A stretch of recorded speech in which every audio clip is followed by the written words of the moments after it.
Bienvenue sur BY Défi.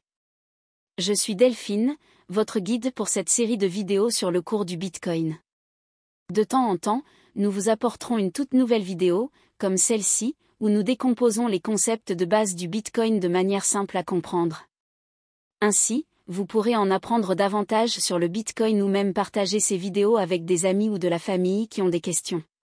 Le sujet d'aujourd'hui est le parcours d'une transaction Bitcoin, depuis le moment où vous appuyez sur Envoyer jusqu'à ce qu'elle soit reçue par l'autre partie.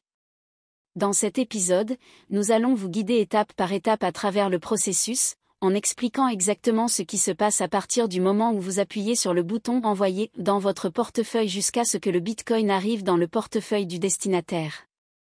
À la fin de cette leçon, vous aurez une compréhension claire du fonctionnement du réseau Bitcoin et des rôles que chaque participant joue dans l'écosystème. Allons-y.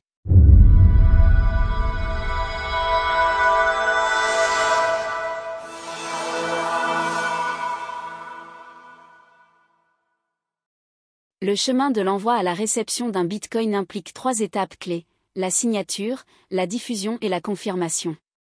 Commençons par la première étape, la signature.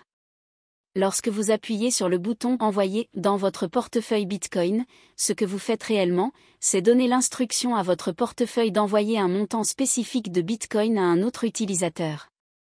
Disons, par exemple, que vous voulez envoyer un Bitcoin à votre ami Steve. Vous saisissez l'adresse Bitcoin de Steve, et votre portefeuille crée un message de transaction.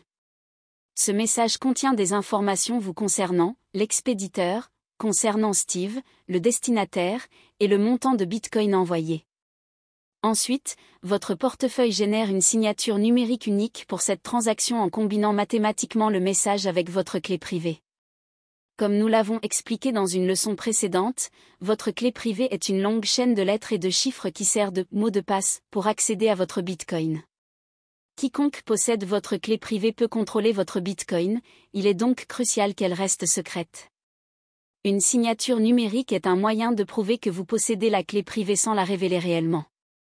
Au lieu de cela, vous utilisez votre clé publique, qui peut être partagée librement. Chaque fois que vous envoyez une transaction Bitcoin, la signature numérique créée est unique, ce qui la rend encore plus sécurisée qu'une signature manuscrite. Par exemple, si vous envoyez un Bitcoin à Steve aujourd'hui et un autre demain, chaque transaction aura sa propre signature numérique unique. Une fois que la transaction est signée, votre portefeuille regroupe cette signature numérique avec le message de transaction dans un petit fichier. Et cela complète la première étape, la signature de la transaction. Passons maintenant à la deuxième étape, la diffusion.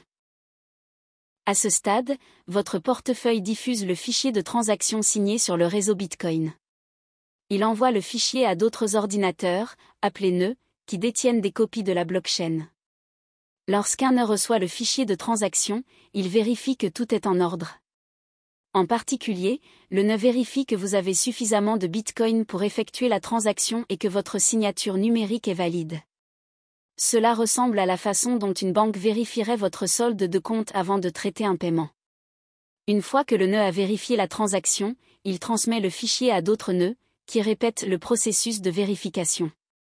Chaque fois qu'un nœud reçoit la transaction, il stocke l'information dans un espace de stockage temporaire appelé le mempool. Le mempool est une zone de stockage temporaire pour les transactions valides mais non confirmées. À ce stade, la transaction a été diffusée sur le réseau, et nous avons terminé l'étape de diffusion. Prenons maintenant une petite pause pour comprendre le statut de notre transaction à ce moment-là. Vous vous demandez peut-être comment suivre votre transaction pendant qu'elle traverse le réseau Bitcoin. C'est là qu'un explorateur de blocs entre en jeu. Un explorateur de blocs est un outil, généralement un site web, qui vous permet d'explorer la blockchain. Avec un explorateur de blocs, vous pouvez vérifier le solde des adresses Bitcoin, suivre des transactions spécifiques et recueillir diverses statistiques sur le réseau. À ce stade, si vous recherchez votre transaction sur un explorateur de blocs, vous la verrez marquée comme non confirmée. Cela signifie que la transaction a été diffusée sur le réseau et vérifiée par les nœuds, mais qu'elle n'a pas encore été ajoutée à la blockchain. De telles transactions sont souvent appelées des transactions à zéro confirmation. Il est important de se rappeler que les transactions non confirmées ne sont pas définitives, elles peuvent encore être annulées, et il n'y a aucune garantie qu'elles seront jamais incluses dans la blockchain. Si vous gérez une entreprise qui accepte les paiements en Bitcoin, vous ne devez jamais considérer une transaction non confirmée comme preuve de paiement. Seules les transactions confirmées peuvent être fiables. Passons maintenant à la dernière étape, la confirmation de la transaction. Si vous avez regardé notre épisode précédent sur le minage de Bitcoin, vous savez déjà que les mineurs jouent un rôle crucial dans cette étape. Les mineurs sont responsables de regrouper les transactions non confirmées du mempool et de les ajouter à un bloc. Cependant, il existe une limite au nombre de transactions pouvant être incluses dans chaque bloc, de sorte que les mineurs priorisent les transactions avec les frais les plus élevés. Cela les incite à choisir des transactions avec des frais plus élevés plutôt que celles avec des frais plus bas. Une fois que les mineurs ont regroupé un ensemble de transactions dans un bloc, ils se font concurrence pour ajouter le bloc à la blockchain. Cette compétition consiste à résoudre des problèmes mathématiques complexes, et le mineur avec la plus grande puissance de calcul a les meilleures chances de gagner. Lorsqu'un mineur résout le problème avec succès, le bloc est ajouté à la blockchain, et toutes les transactions de ce bloc sont considérées comme confirmées.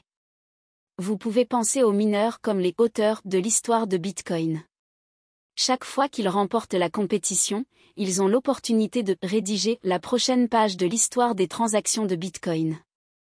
En moyenne, un nouveau bloc de transactions est ajouté à la blockchain toutes les 10 minutes. Gardez à l'esprit qu'il s'agit d'une moyenne. Parfois, 2 blocs sont ajoutés rapidement l'un après l'autre, et d'autres fois, cela peut prendre plus d'1 heure pour qu'un bloc soit confirmé. Si votre transaction est incluse dans un bloc, vous verrez sur l'explorateur de blocs qu'elle a maintenant une confirmation. À mesure que d'autres blocs sont ajoutés à la blockchain, le nombre de confirmations augmentera. Imaginez ce processus comme l'empilement de blocs de construction. À chaque nouveau bloc ajouté au-dessus du vôtre, votre transaction devient plus sécurisée et plus difficile à annuler.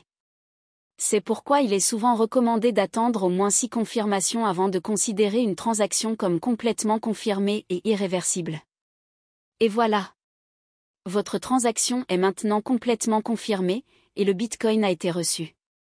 J'espère que cette leçon vous a donné une compréhension plus claire du fonctionnement du réseau Bitcoin, depuis l'envoi de la transaction jusqu'à sa confirmation. Si vous avez des questions, n'hésitez pas à les laisser dans les commentaires ci-dessous. Si vous avez aimé le contenu, cliquez sur le bouton « J'aime » et abonnez-vous pour être informé des nouveaux épisodes. Merci de m'avoir rejoint pour les cours sur le Bitcoin de BYDéfi. Je suis Delphine, et je vous dis à bientôt.